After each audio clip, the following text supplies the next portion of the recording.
Hello everyone. Welcome to the podcast series by Decode Cafe. I'm Shriniket.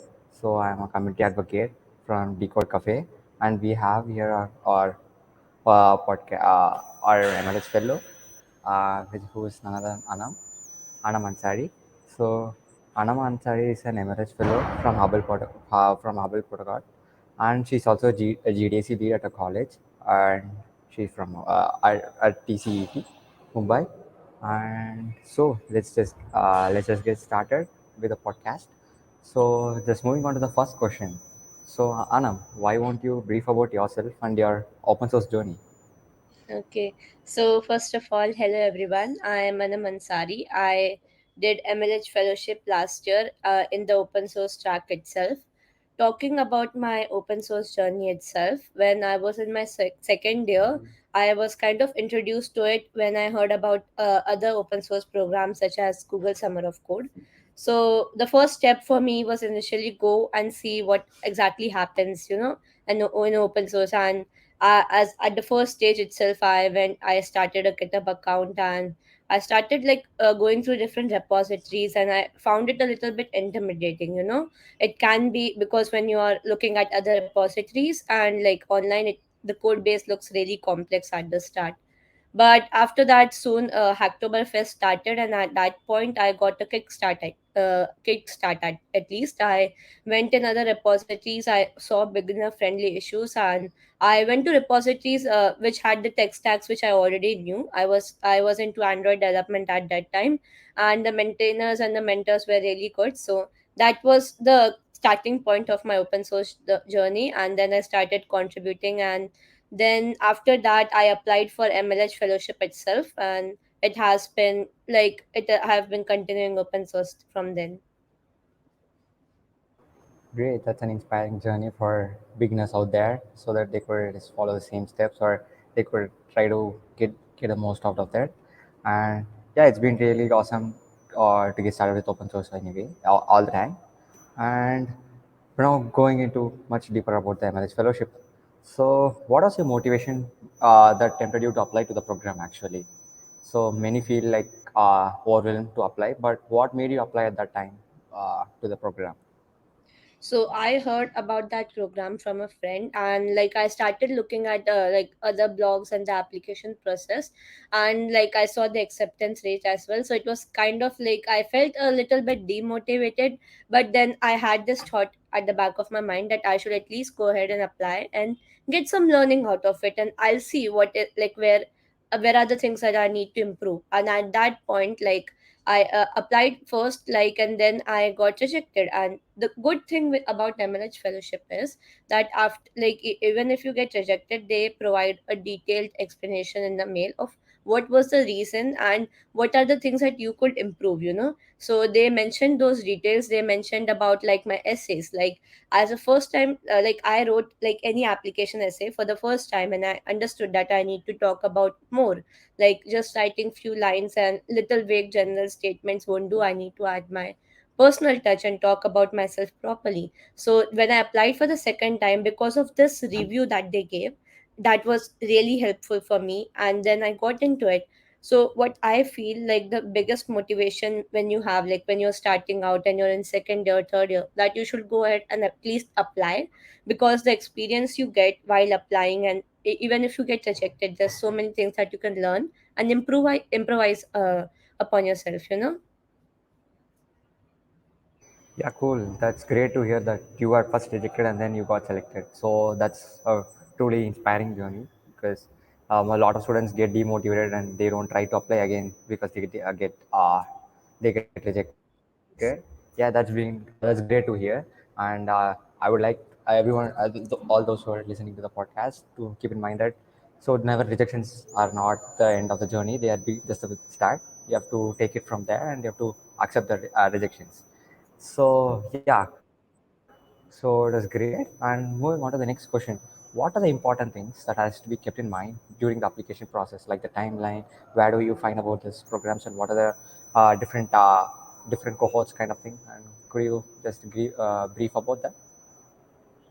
it's always better to start early. Like, if even if I talk about MLH fellowship in particular, their application is on rolling basis, so they don't like have a deadline where like look at all the list of the applications. They keep on reviewing the applications as and when they come. So it's better when you apply early, so you get a head start, because most of the times it happened that even if you're selected, the batches are already full.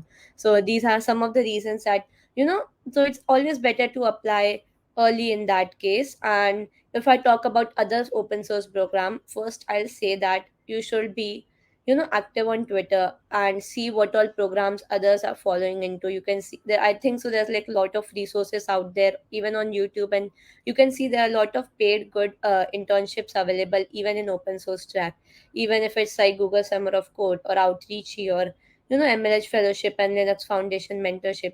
All these things are available. You have to do your research properly.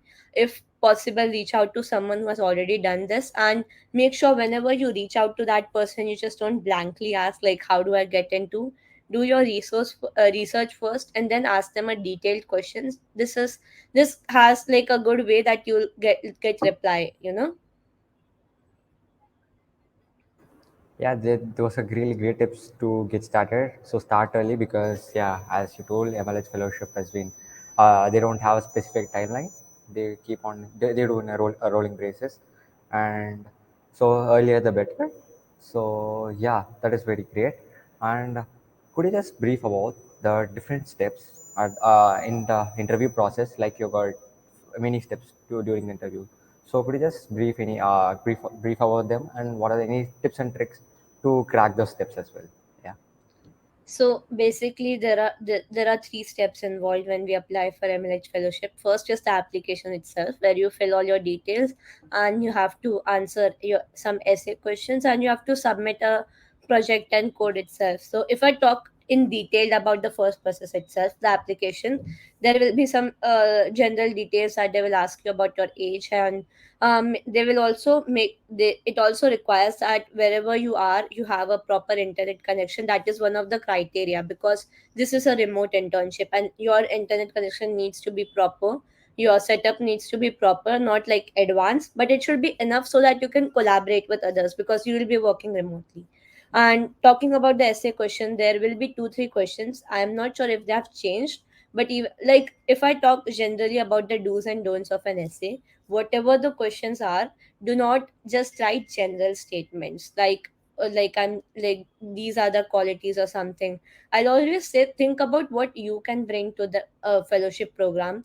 Think what are your unique skills. Talk about your experiences, unless and until you give it a personal touch and talk about what you have done. The person who's reviewing the your application won't feel like you're that motivated or interested enough, because they have to understand you as like a tech person of what your journey has been and why are you so motivated to join this fellowship. So that is one of the great things. And even if you like refer somebody else's essay that they have submit, it won't be as helpful. It can be as a good reference, but it is always better that you write something which you relate to. So because this is what gives it a personal touch itself. Then the second part in the application is the code submission, that you have to submit a pull request, maybe a GitHub repository, anything that you have written, that you have contributed to, and it has to be public link or anything that you can provide, so that they see that you as a person or as a developer have done something which has real world impact, which has something which the code is clean. If it's a GitHub repository, the readme should be proper. There's no such thing that even if you submit a PR you won't get selected. People have gotten selected. Just make sure that the PR contains good enough amount of code so they understand that you have done something. If you provide them less resources, then they won't be able to ju- um, review your application properly. So if I talk about the code base, it has to have a real world impact. It shouldn't be like some DSA or CP question that you have done on GitHub. It shouldn't not be like that. It shouldn't contain any algorithms or any tutorials that you copied. It should be something that you made, and that is more than enough. And there will be questions related to that. You have to answer those questions that I how you what how you builded that project or something like that, what tech stacks you learned while doing that. So remember that you add your personal touch in that too, because they should understand that you're writing this, on your own. Now this was the first part, and after they review the application, there will be two interviews. First will be the person, like normal conversation interview, where the interview, it will be around 10 minutes, it won't be long.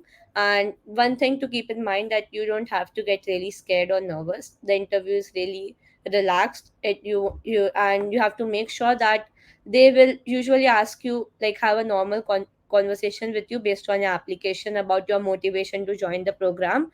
Just make sure that you're not nervous and everything, and your internet connection should be really proper, because this is also they check as a prerequisite. And after that you are passed from that round, you will be called in the technical round.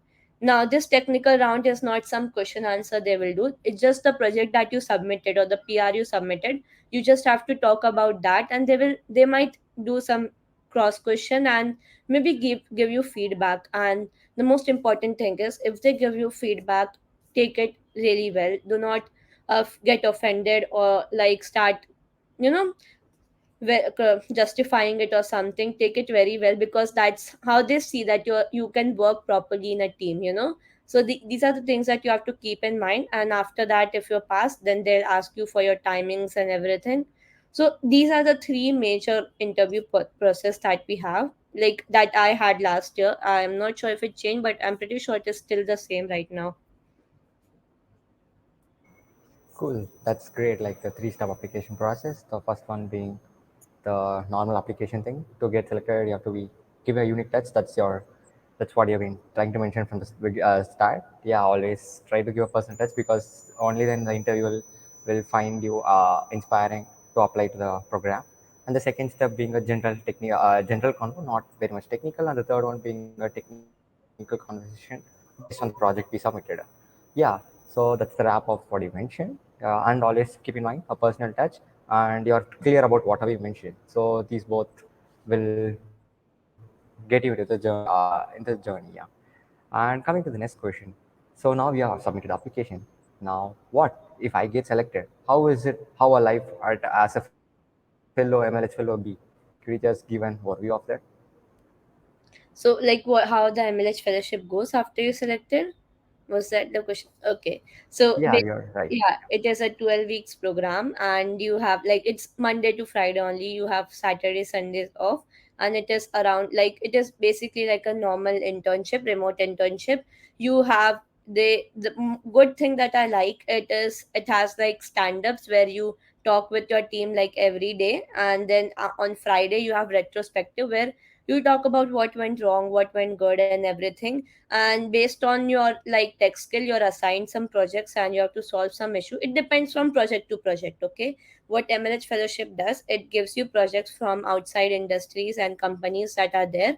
I was working at Hubble Protocol, and I was working on a project with more two people. So basically the whole throughout 12 weeks we have a proper procedure. We have to attend like stand-ups every day. It like the timing is fixed. It's not like they will tell you one day before. It's fixed, and you have to attend that. It's usually 10-15 minutes, not more than that. You just have to talk what you did, so this way they are also updated on your work, as it is a remote internship. So I guess in the first week itself you have a hackathon, so you get familiarized with the project you're working on. After that hackathon, the work starts, and you have to wrap up your project in 12 weeks. And there are a lot of things that happens in between. There are a lot of special sessions that they host for you. There's game day, there's inter cross pod interaction. So basically MLH fellowship has these pods where there are 10 to 8 people, and each pod has a leader. So we usually interact with our pod itself, but there are sometimes where you get to interact with the other pod members. So these are the few activities that you have, and it is really lively. You feel like you're part of like a whole global family. And like, even I remember like the last day of my, like the day I graduated from the fellowship, it was really emotional for me, because every day I used to talk to people, and I used to get to know what they worked on, what went wrong, and everything. We used to have a conversation. So that is like really great about the program. You get to know people. You, after that, there's like so many opportunities you get. That was really nice because the way you expressed definitely shows, yeah, that everyone needs to apply at least to have that, get the feel of how a real MLH fellowship looks like. So that's been so lively. And now coming to the negative part, what if not selected? So you are also been one of the candidate earlier past time. So could you just tell Yes. how you overcome that? So that will be useful for folks if they are not getting selected as well. See, rejections can be hard. It is okay to take your time and get over it. But just make sure that after you have your time to get over that rejection, you try to learn from it. As I said, MLH provides a good review about what went wrong and what you could have improved. So work on that. And there's I guess there are three. I guess in a year there are three program tracks that they run. So you have time again to apply again. So this way, even if you get rejected, you learn from your mistakes and you make it better. I got rejected one time, but I know people who applied three, four times and then got accepted, and for that you have to strive, And there are a lot of open source program. It's not like you put your heart and soul into it and it was for all for nothing. Okay, you learned how to write essay applications, and that is more than enough because these are the things that we don't get to experience. We got to sit in an interview and we learn something that we can improve on. So that is what we can do. We can take feedback and improvise on ourselves. Yeah, that's a valid point. Like, yeah, we have to. The rejections are nothing but to improvise ourselves. So, never take rejections as something of some kind of barricade or barrier. So they are just a stepping stone for next big thing to which will be happening. And so, just coming to the next question. So, what skills you would develop? I just remember one thing, like Okay, in the so rejection email, they always write, it does it they write something as it's not never, it just says not now. So basically, it's not like your rejection is like always, it's just not now. So that is something that is like really motivating to apply again. Really sorry to interrupt you. I just yeah, that remembered. that's never mind. Like, yeah, see, still remember that the small things which had happened many months back. So that's what shows how much involved you are, and very nice to hear that. And yeah, coming to the next question. So, what skills you develop personally, like say about the tech stacks, or what are the different skills, say personal, interpersonal skills, or something? Could you just share about the personal skills which you develop, which are very during, useful for, yeah. during the MLH fellowship or before applying. Yeah, during the MLH fellow, like how it has been, like what did you learn during the fellowship? Yeah, I'll say first of all, I learned a lot about working in a team. It's not normal hackathon teams that you work in. There's proper project management. As I said about the stand-ups and the retrospective, these things I learned and then I applied somewhere else when I was working somewhere else. So these are the things that you learn, the soft skills you get to when you get to talk about your project. You see what others are doing. That is something that I learned. Then talking about specifically technical skills. So if I say my project was based on Rust and I was like a beginner there, like I just knew a little bit, but I had ample amount of time. They have at least I guess 1 week time to learn the tech stack that you'll be working on, and even the mentors that I had on the project were really helpful. It just only thing that I'll say that while learning, make sure even if you have any doubt, if you feel like that doubt is not good or it's like a really silly or dumb, still go ahead and ask it, because that can be a big thing and you might not even know it. So because the mentors are really helpful, they are really welcoming. I have asked personally so many doubts, and because of that I was able to complete the project and make myself better. And through that only I learned Rust so much. As a beginner, I got to learn so many things because I used to ask. So that is something that I helped me.